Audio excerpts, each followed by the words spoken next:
પ્રકરણ 17 પત્રનો પ્રવાસ. કેમ છો મારા બાળ દોસ્તો? મજામાં છો ને? ચાલો આજે હું તમને એક પત્રના પ્રવાસની વાત કહું. હું પત્ર છું. મારા પર લખેલો સંદેશો શામીરાએ તેના મિત્ર સલમાનને સંબોધીને લખ્યો છે. આ સંદેશો શામીરાએ મારી અને પેનની મદદથી લખ્યો છે. મારા પર સંદેશો લખી, સરનામું અને પિનકોડ નંબર લખી મને ટપાલ પેટીમાં મૂકવામાં આવ્યો. હું થોડો સમય આ ટપાલ પેટીમાં જ રહ્યો. મારી સાથે બીજા ઘણા બધા પત્રો પણ હતા. તે બધા જ મારી જેમ ક્યારના અંદર હતા. ત્યાર પછી એક ટપાલીએ એટલે કે પોસ્ટ માસ્ટરે આવી મને અને મારા જેવા બીજા પત્રોને બહાર કાઢ્યા અને અમને બધાને મોટી બેગમાં મૂક્યા. પછી એ બેગ ટપાલીએ સાયકલની પાછળ મૂકી અને મેં સાયકલની સવારી કરી. થોડી વાર પછી હું પોસ્ટ ઓફિસ પહોંચ્યો. મને મોટી બેગમાંથી બહાર કાઢવામાં આવ્યો અને મારા ઉપર સખત છાપ પાડવામાં આવી. આ છાપ વડોદરાની હતી. આ છાપ પાડ્યા પછી જુદી જુદી જગ્યાઓના પત્રોને અલગ અલગ કરવામાં આવ્યા. મારી સાથે પેટીમાં રહેલા ઘણા બધા પત્રો મારાથી અલગ થઈ ગયા અને ત્યાંથી મારી સફર ચાલુ થઈ. મને એક મોટી બેગમાં મૂક્યો. આ બેગમાં મારી સાથે બીજા ઘણા પત્રો હતા. આ બધા જ પત્રો અમદાવાદના હતા. આ મોટી બેગને લાલ રંગની પોસ્ટલ ગાડીમાં મૂકવામાં આવી અને મેં ગાડીની સફર કરી. થોડી વાર પછી મને રેલવે સ્ટેશન ઉતાર્યો. થોડી વાર હું રેલવે સ્ટેશન પર રહ્યો. ત્યારબાદ થોડી વારમાં અમદાવાદની ટ્રેન આવી અને મને તેમાં એક ખૂણામાં મૂકવામાં આવ્યો. એક દિવસની યાત્રા પછી હું અમદાવાદ પહોંચ્યો. ત્યાં પણ મને લેવા માટે એક પોસ્ટલ ગાડી આવી ગઈ હતી. તેમાં બેસીને હું પોસ્ટ ઓફિસ પહોંચ્યો. મારી સાથે ઘણા પત્રો હોવાથી સરનામામાં લખેલા વિસ્તાર પ્રમાણે મને અલગ કરવામાં આવ્યો. ત્યાં મારા પર એક બીજી છાપ મારવામાં આવી. ટપાલીએ એટલે કે પોસ્ટ માસ્ટરે મને લઈને બેગમાં મૂક્યો અને સાયકલ પર મેં સવારી કરી. થોડી વારમાં ટપાલીએ મને સલમાનના ઘરે પહોંચાડ્યો. તમે જોયું ને, કેટલી બધી મુસાફરી કરીને પછી પત્ર અમદાવાદ પહોંચે છે. કેવી મજાની મુસાફરી કરી પત્રએ, હે ને? પ્રવૃત્તિ. મિત્રો, પત્રના પ્રવાસના આધારે આપણે એક પ્રવૃત્તિ કરીએ. જુઓ, અહીં હું તમને પત્રની સફર એટલે કે મુસાફરીના ચિત્રો બતાવીશ. આ ચિત્રો યોગ્ય ક્રમમાં નથી. તે ચિત્રોને આપણે યોગ્ય ક્રમમાં ગોઠવીશું. જુઓ આ ચિત્રો. પ્રથમ ક્રમે કયું ચિત્ર આવશે? પત્ર લખતી છોકરીનું ચિત્ર પ્રથમ ક્રમે આવશે.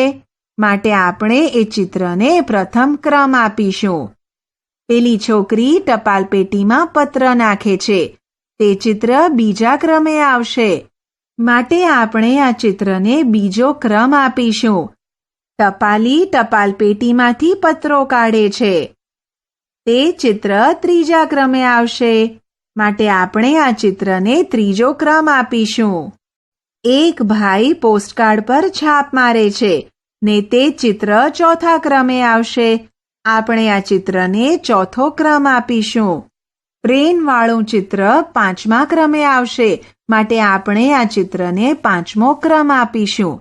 હવે કોણ કહેશે કે છઠ્ઠા ક્રમે કયું ચિત્ર આવશે? પેલા બેન જે પત્રોને જુદા જુદા ભાગોમાં વહેંચે છે ને, તે ચિત્ર છઠ્ઠા ક્રમે આવશે. પત્ર ટ્રેનમાંથી પોસ્ટ ઓફિસ પર પહોંચી જાય પછી તેને વિસ્તાર પ્રમાણે અલગ કરવામાં આવે છે. માટે આપણે આ ચિત્રને છઠ્ઠો ક્રમ આપીશું. હવે 7મા ક્રમે કયું ચિત્ર આવશે? ટપાલી જે કોઈના ઘરની બહાર મૂકેલા લેટર બોક્સમાં પત્ર મૂકે છે ને તે ચિત્ર 7મા ક્રમે આવશે.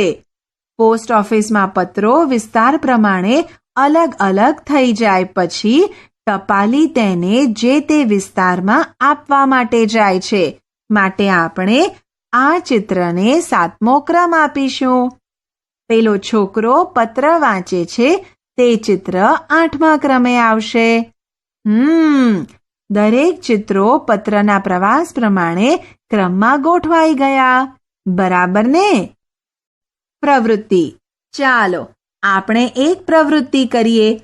હવે તો તમને બધાને પત્ર લખતા આવડી ગયું હશે ને? શામીરાએ જેમ તેના મિત્ર સલમાનને પત્ર લખ્યો હતો તેમ તમે પણ વર્ગમાં તમારા મિત્રને પત્ર લખો. પણ હા, તે પત્રમાં તમારા મિત્રનું નામ લખવાનું ભૂલશો નહીં. આ પત્રમાં સરનામું લખવાનું નથી, કેમ કે પત્રને આપણે આ વર્ગમાં જ તમારા મિત્ર સુધી પહોંચાડવાનો હોવાથી સરનામું લખવાની જરૂર નથી. હું તમને બધાને પોસ્ટકાર્ડ આપીશ. તમારે બધાએ તેમાં પત્ર લખવાનો છે. બધાએ પત્ર લખી નાખ્યો છે? હા, બરાબર. પરંતુ મિત્રો, આપણે આ પત્રને ક્યાં પોસ્ટ કરીશું? તેને પોસ્ટ કરવા માટે ટપાલ પેટી તો બનાવવી પડશે ને? પ્રવૃત્તિ. ચાલો આપણે વર્ગ માટે ટપાલ પેટી બનાવીએ. ટપાલ પેટી બનાવવા માટે એક ખાલી ખોખું લઈશું. તે ખોખાને આપણે ગોળ કાપીશું. ત્યારબાદ કાપેલા ગોળ ખોખાની ઉપર ફરતે ઊભું ગોળ ખોખું લગાવીને તૈયાર કરીશું. ત્યારબાદ આપણે તેને કલર કરીશું અથવા તો લાલ રંગનો કાગળ લગાવીશું. પછી ટપાલ પેટીનો ઉપરનો ભાગ તૈયાર કરીશું અને તેમાં ઉપર કાતરની મદદથી કાપો પાડીશું.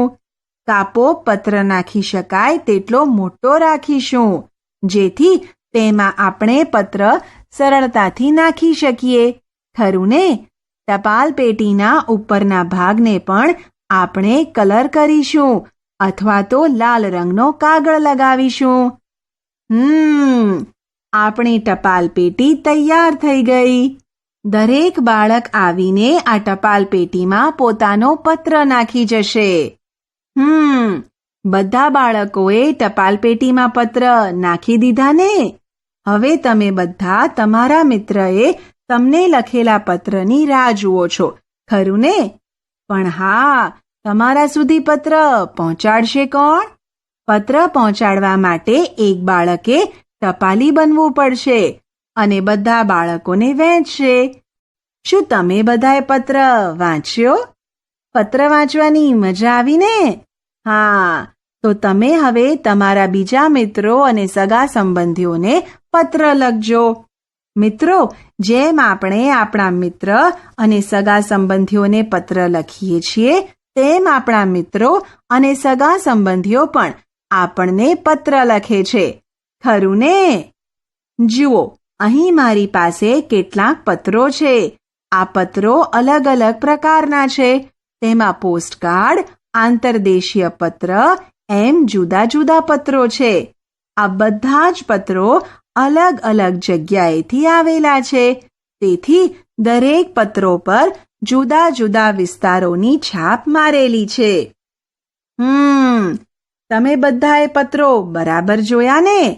હવે હું તમને કેટલાક પ્રશ્નો પૂછીશ. તમારે મને ઉત્તર આપવાના. બરાબર ને? હા, આ પત્રોમાં તમે શું અલગ જોયું? આ પત્રો જુદા જુદા પ્રકારના છે. કેટલાક પોસ્ટકાર્ડ છે અને કેટલાક આંતરદેશીય પત્રો છે અને તેમાં જુદી જુદી છાપો છે અને ટિકિટ છે. કયા કયા પત્રો પર ટિકિટ છે?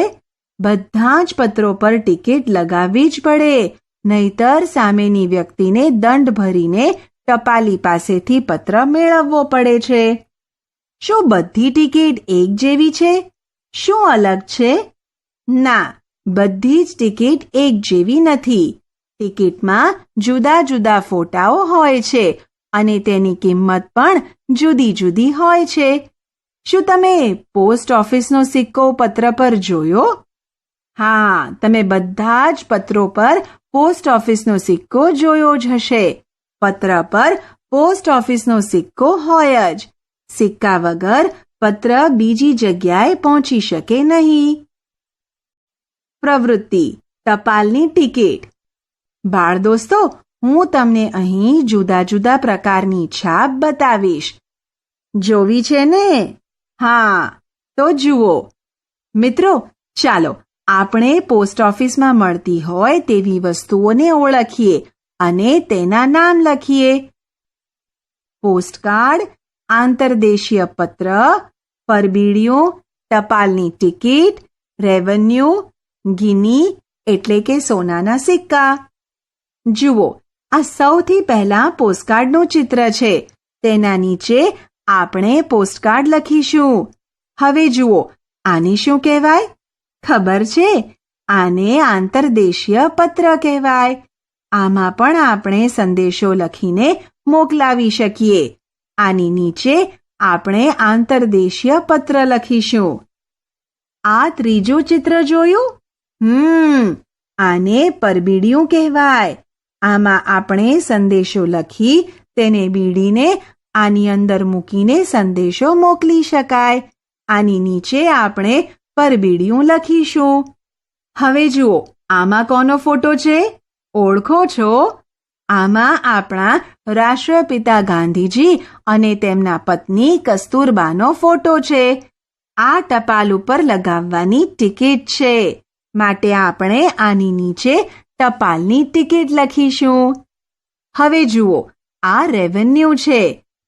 સરકારી કાગળો તેમજ અગત્યના દસ્તાવેજો ઉપર આનો ઉપયોગ કરવામાં આવે છે. રેવન્યુ જુદી જુદી કિંમતની હોય છે. આ રેવન્યુ 100 પૈસાની છે. આપણે આની નીચે રેવન્યુ લખીશું. આ છેલ્લા ચિત્રમાં સોનાનું કંઈક છે. ખરું ને? આને ગિની કહેવાય અને આ સોનાનો સિક્કો છે. આની નીચે ગિની સોનાનો સિક્કો લખીશું. આ બધી જ વસ્તુઓ આપણને પોસ્ટ ઓફિસમાંથી મળી શકે છે. પ્રવૃત્તિ. શું તમને બધાને પોસ્ટકાર્ડમાં તમારું નામ અને પૂરું સરનામું લખતા આવડે છે? ચાલો આપણે અહીં એક પોસ્ટકાર્ડમાં નામ અને સરનામું લખીએ.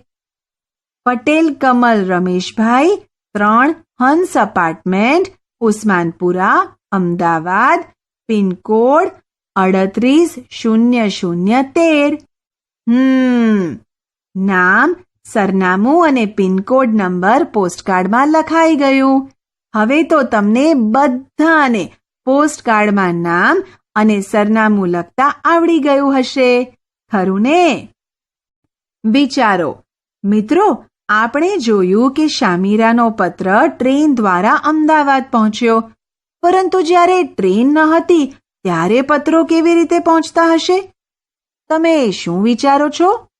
પહેલાના સમયમાં કબૂતર દ્વારા પત્રો પહોંચાડવામાં આવતા હતા અને ક્યારેક માણસો જાતે ચાલતા ચાલતા સંદેશો લઈને જતા હતા. તેમાં પણ ઘણો સમય લાગતો હતો. વિચારો અને લખો. પોસ્ટ ઓફિસમાં શું શું જોવા મળે છે? પોસ્ટ ઓફિસમાં પત્રો, રેવન્યુ, આંતરદેશીય પત્રો, પરબીડિયું, ટપાલી, ઓફિસમાં કામ કરતા કર્મચારી વગેરે જોવા મળે છે. શું પોસ્ટકાર્ડ લખીને વિદેશમાં સંદેશ પહોંચાડી શકાય? ના, પોસ્ટકાર્ડ લખીને વિદેશમાં સંદેશ પહોંચાડી શકાય નહીં. વિદેશમાં સંદેશ પહોંચાડવા માટે આંતરરાષ્ટ્રીય પત્ર દ્વારા સંદેશો પહોંચાડી શકાય. પોસ્ટ ઓફિસમાં બીજા કયા કયા કામ થાય છે? પોસ્ટ ઓફિસમાં કિસાન વિકાસ પત્રનું, મની ઓર્ડરનું, પોસ્ટમાં ખાતું ખોલાવવાનું, પૈસાની લેવડ દેવડનું, ગિની એટલે કે સોનાના સિક્કા ખરીદવાનું વગેરે કામ થાય છે. પ્રવૃત્તિ. પોસ્ટ ઓફિસની મુલાકાત. મિત્રો, શું તમે બધાએ પોસ્ટ ઓફિસ જોઈ છે? ના, ખરું ને? ચાલો હું તમને અહીં પોસ્ટ ઓફિસનું ચિત્ર બતાવીશ. જુઓ મિત્રો, આ પોસ્ટ ઓફિસનું ચિત્ર છે. અહીં ટપાલી એટલે કે પોસ્ટમેન જુદા જુદા વિસ્તારોમાંથી પત્રો લઈને અહીં આવે છે. ત્યાં પત્રો પર છાપ મારવામાં આવે છે અને ત્યારબાદ તે પત્રોને વિસ્તાર પ્રમાણે જુદી જુદી જગ્યાએ ટ્રેન દ્વારા મોકલવામાં આવે છે. પોસ્ટ ઓફિસમાં આના સિવાય પૈસા પણ મુકાય છે.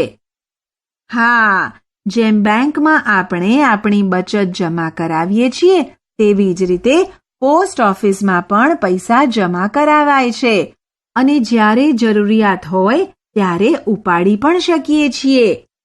અને પોસ્ટ ઓફિસમાંથી આપણે મની ઓર્ડર પણ કરી શકીએ છીએ. હા, ખરેખર. પરંતુ મિત્રો, તમને થતું હશે કે મની ઓર્ડર એટલે શું? તો આપણે અહીંથી કોઈ બીજી જગ્યાએ પોસ્ટ દ્વારા પૈસા મોકલીએ તેને મની ઓર્ડર કહેવાય. સમજાયું ને? આમ પોસ્ટ ઓફિસમાં જુદા જુદા પ્રકારના અનેક કામો થાય છે. રીના અને રાધાની વાત. રીના શાળાએથી ઘરે ગઈ પછી તેણે તેની મોટી બહેન રાધાને વર્ગમાં પત્રનો પ્રવાસ પાઠ ભણ્યા તેની વાત કરી અને કહ્યું કે મારે નાનીને પત્ર લખવો છે. ત્યારે મોટી બહેન રાધાએ કહ્યું, તું પત્ર લખી શકે? રીનાએ કહ્યું, હા, હવે મને પત્ર લખતા આવડી ગયું છે. ત્યારે મોટી બહેને કહ્યું કે હું અત્યારે દાદીને ફોન કરવા જાઉં છું. જો તારે સાથે આવવું હોય તો તું આવી શકે છે. પછી રીના અને તેની મોટી બહેન બંને ગામમાં આવેલી એક દુકાને ફોન કરવા ગયા. મોટી બહેને નંબર લગાવ્યો અને બંને દાદી સાથે વાત કરી. પછી દુકાનદારને પૈસા આપ્યા અને ખૂબ જ આનંદ સાથે ઘરે પાછા આવ્યા. મિત્રો, પત્રની જેમ ટેલિફોન પણ સંદેશ વ્યવહારનું એક સાધન છે.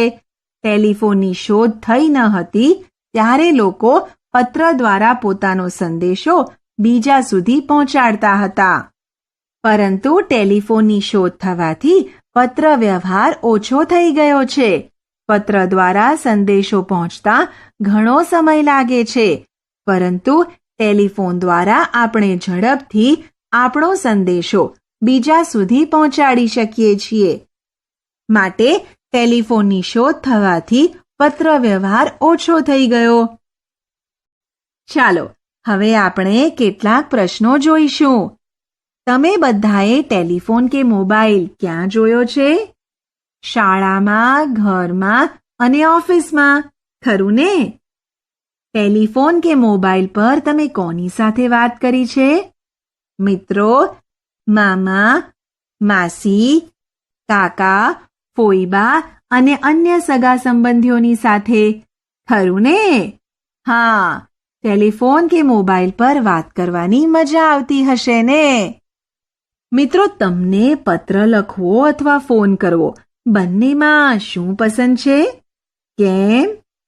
પત્ર લખવો અથવા ફોન કરવો આ બંનેમાંથી ફોન કરવાનું પસંદ છે, કેમ કે તેમાં વાત ઝડપથી થાય છે અને આપણે જેની સાથે વાત કરતા હોય તેનો અવાજ પણ સાંભળી શકીએ છીએ. એટલા માટે ફોન પર વાત કરવી વધુ ગમે છે, ખરું ને? પ્રવૃત્તિ. ચાલો આપણે એક પ્રવૃત્તિ કરીએ. મોબાઈલ અલગ અલગ પ્રકારના હોય છે. ચાલો આપણે અહીં કેટલાક મોબાઈલના ચિત્રો દોરીએ અને તેમાં રંગ પૂરીએ. પ્રવૃત્તિ. ચાલો આપણે એક સરસ મજાની પ્રવૃત્તિ કરીએ. મિત્રો, શું ટેલિફોન બનાવતા આવડે છે? ના. સારું, હું તમને ટેલિફોન બનાવતા શીખવાડું. શીખવું છે ને? ટેલિફોન બનાવવા માટે આઈસ્ક્રીમના 2 ખાલી કપ લો. આ બંને આઈસ્ક્રીમના કપમાં વચ્ચે કાણું પાડો. પછી બંને કાણામાંથી દોરો પસાર કરો. દોરાના બંને છેડે ગાંઠ મારો.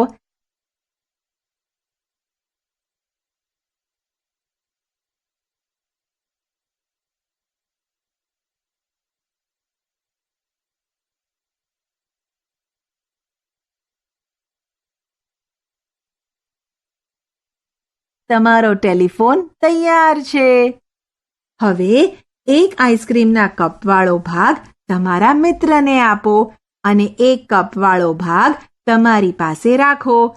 તમારા મિત્રને આપેલ ભાગ તેના કાન પાસે રાખવાનું કહો અને તમારી પાસે રહેલા ભાગને તમે મોં પાસે રાખીને બોલો અને તમારા મિત્રને સાંભળવાનું કહો. હા, પણ ધ્યાન રાખો કે દોરો ખેંચાયેલો રહે અને ક્યાંય અડે નહીં. પછી તમે અને તમારા મિત્રો વાતચીત ચાલુ કરો. હા, મજા આવી ને? તમે તમારા મિત્ર સાથે વાત કરી શક્યા, ખરું ને? વિચારો, બાળ દોસ્તો, આપણે પત્ર લખ્યો ને આપણે ટેલિફોન પણ કર્યો. ફોન અને પત્રમાં સમાનતા અને અલગ શું છે? વિચારો અને લખો. ટેલિફોન, પત્ર. બાળ દોસ્તો, ટેલિફોન અને પત્રમાં શું સરખું છે અને શું જુદું છે તેના વિશે હું તમને કહીશ.